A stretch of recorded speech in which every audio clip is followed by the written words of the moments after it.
So let's begin. Today we are discussing a new chapter, that is the molecular base of inheritance. Molecular basis of inheritance.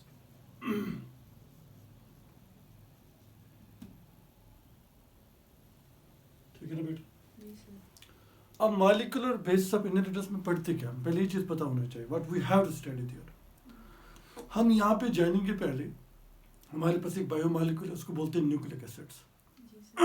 हम nucleic acids के बारे में जानेंगे, और nucleic acids हमारे पास दो ही है, एक है डीएनए और दूसरा RNA.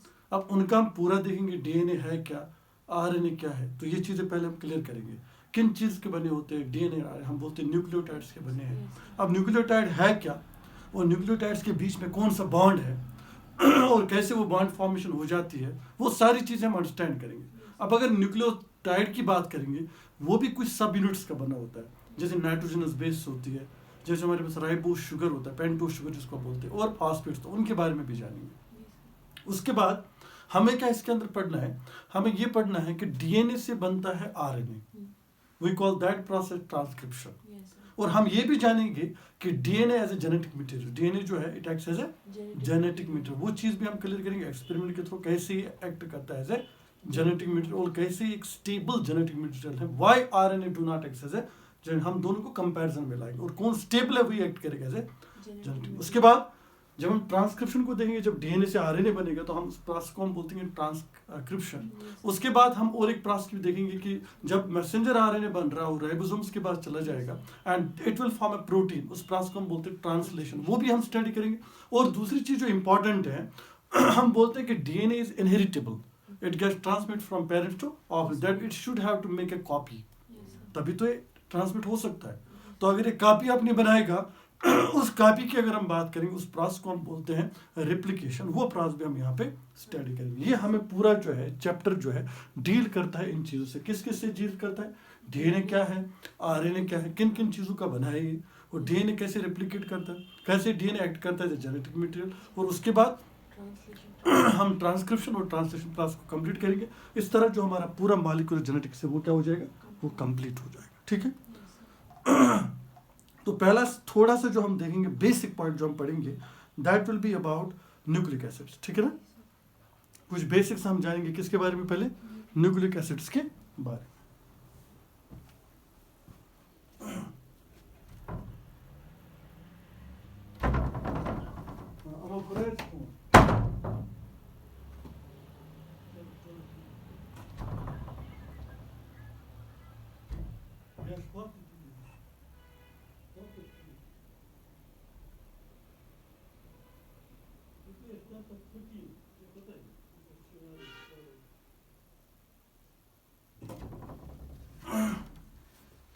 Now let's move forward. We'll first study about nucleic acids. ठीक है ना, थोड़ा सा हम देखेंगे न्यूक्लिक एसिड क्या है हमारे पास। यहाँ अगर हम न्यूक्लिक एसिड से पहले देखेंगे कि हमारे पास जो जेनेटिक मटेरियल है, जैसे DNA as genetic material, nucleic acids में जो डीएनए वो एक्ट करता है जेनेटिक मटेरियल, उसके कौन कौन से कैरेक्टरिस्टिक्स होने चाहिए। पहला पॉइंट हम देखेंगे, what we will study is a characteristics of genetic material. Characteristics of genetic material, क्योंकि इसमें मॉलिक्यूलर बेस ऑफ इनहेरिटेंस में तो हम यही पढ़ते हैं ना कि हमारे पास DNA as a genetic material है, और वही इनहेरिट हो जाता है फ्रॉम पेरेंट टू ऑफस्प्रिंग। हम देखेंगे कि कौन से कैरेक्टरिस्टिक्स होने चाहिए जेनेटिक मटेरियल के, इंपॉर्टेंट है पहला पॉइंट, क्या क्या कैरेक्टर्स होना चाहिए। पहला पॉइंट अगर हम देखेंगे कि अगर हमारे पास DNA as a genetic material है, it should have a property of replication. ये पहला पॉइंट होना चाहिए कि अगर ये रिप्लिकेट हो जाएगा तभी ये इनहेरिट हो जाएगा फ्रॉम पेरेंट टू ऑफस्प्रिंग, क्योंकि अपनी डुप्लीकेट कॉपी बना सकता है, और वो डुप्लीकेट कॉपी जो है ये सेंड कर सकता है टू द ऑफस्प्रिंग। तो पहला पॉइंट जो होना चाहिए, it should have ability of replication, it should have ability of replication, ये रिप्लिकेशन करना चाहिए, पहला पॉइंट है इंपॉर्टेंट। अगर रिप्लिकेट करेगा तभी तो क्या करेगा, तभी तो जेनेटिक मटेरियल कॉपी जो है वो सेंड कर सकता है टू द ऑफस्प्रिंग। ठीक है ना। दूसरा पॉइंट,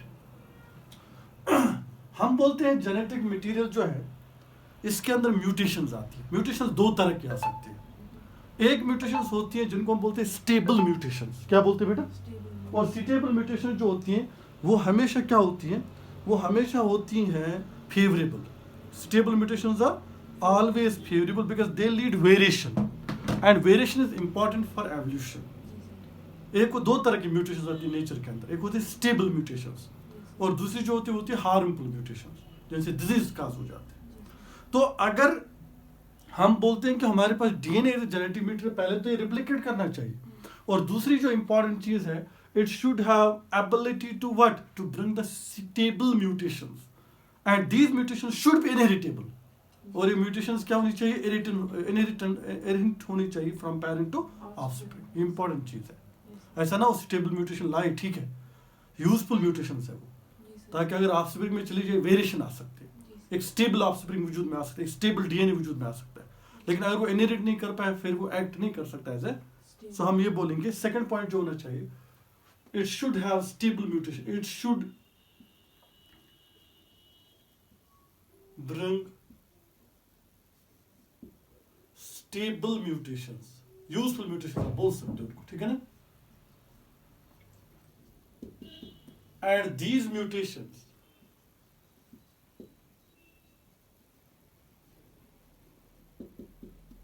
should be inheritable, ठीक है ना बेटा। और ये म्यूटेशंस पास ऑन होनी चाहिए फ्रॉम पेरेंट टू ऑफस्प्रिंग। ये कैरेक्टरिस्टिक में बता रहा हूँ जेनेटिक मटेरियल के क्या होने चाहिए। पहला, it should have ability to replicate. Second, it should show the stable mutations. Stable mutation important है, और वही म्यूटेशन जो है वो इनहेरिट होनी चाहिए फ्रॉम पेरेंट टू ऑफस्प्रिंग, ठीक है, ताकि वेरिएशन हो जाए, यूजफुल वेरिएशन आ जाए, और उस यूजफुल वेरिएशन की वजह से एवोल्यूशन हो जाए, ठीक है ना बेटा। अब तीसरा जो इंपॉर्टेंट पॉइंट है, it should have ability to translate its information. इसके पास एबिलिटी होनी चाहिए अपनी इंफॉर्मेशन को क्या करना चाहिए? Translate. What do you mean by translate? Convert करना किसी चीज में, ट्रांसलेट करना। जैसे it translates it's it gives its information to messenger RNA, isn't it? Then messenger RNA goes to the ribosomes and it gets translated into the amino acids and protein formation takes place. Then so it should have ability. Third point, it should have ability to translate its information.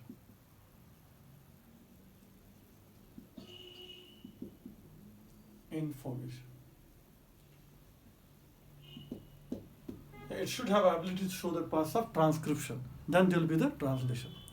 ये चीजें अगर आपको किसी nucleic acid के अंदर देखने को मिलती है, तो हम बोल सकते हैं कि न्यूक्लिक एसिड एक्ट कर सकता है एज ए जेनेटिक मटेरियल। और अगर हम अपने डीएनए को देखेंगे, सारी प्रॉपर्टीज को शो कर रहा है, तभी तो हमने बोला DNA is acting as a genetic material, ठीक है बेटा। आगे चलते इंपॉर्टेंट चीज को हम देख लेते हैं। ये हमने देखा कि हम बोल रहे हैं मॉलिक्यूलर बेस ऑफ इनहेरिटेंस, तो हम बोलते हैं कि वो कौन सा मॉलिक्यूल है which ability to get inherited from parent to offspring, isn't it? इसके बारे में हम जान लेते हैं। तो हम बोलते हैं वो डीएनए है, लेकिन हम बोलते हैं DNA acts as a genetic material, लेकिन उसकी कैरेक्टरिस्टिक्स होनी चाहिए। अगर ये ओबे करता है, it may act as a genetic material, ठीक है ना। Before discussing about the molecular base of inheritance in detail, let's have the most important thing first, that is what are nucleic acids. हम देखते हैं थोड़ा सा किसके बारे में, न्यूक्लिक एसिड्स के बारे में।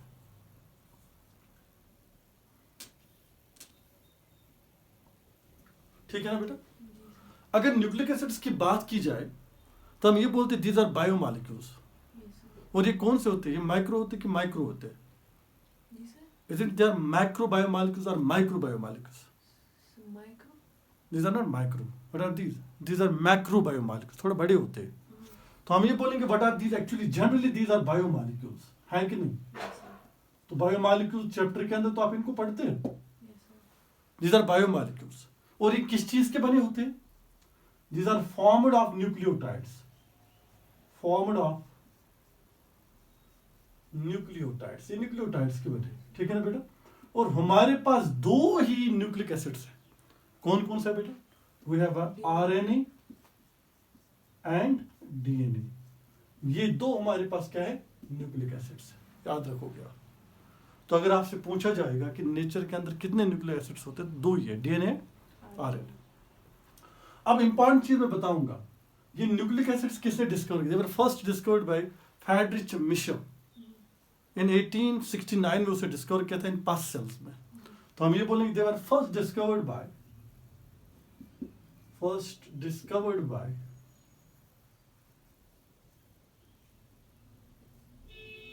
Friedrich Miescher in 1869 in past cells and were called as nuclein। क्या कहा गया था इनको? न्यूक्लियंस। लेटर ऑन क्या किया? Later Altman called them nucleic acids. फिर अल्टमैन ने इनको क्या बोला? न्यूक्लिक एसिड्स बोला। थोड़ा सा बेसिक इसके बारे में पहले जान लेते हैं, क्योंकि हम जब न्यूक्लियोटाइड को समझेंगे ना, बात सुनो मेरी, अगर हम पहले समझेंगे कि हम बोलते हैं nucleic acids are made up of nucleotide, पहले तो न्यूक्लियोटाइड को समझना है वो क्या है, उसके बाद दो न्यूक्लियोटाइड को बाइंड कराने के कौन सा बॉन्ड फॉर्म होता है, और न्यूक्लियोटाइड के अंदर है क्या, चीजें क्लियर होनी चाहिए, इसमें कुछ नहीं रहना चाहिए। अगर ये बेसिक चीज इसकी क्लियर हो जाएगी ना, तभी तो आप क्या इसको हाई लेवल पे अंडरस्टैंड कर सकते, जैसे प्रोसेस ऑफ रेप्लिकेशन में, ट्रांसक्रिप्शन में और ट्रांसलेशन में, तभी तो अंडरस्टैंड हो जाएगा। ठीक है ना?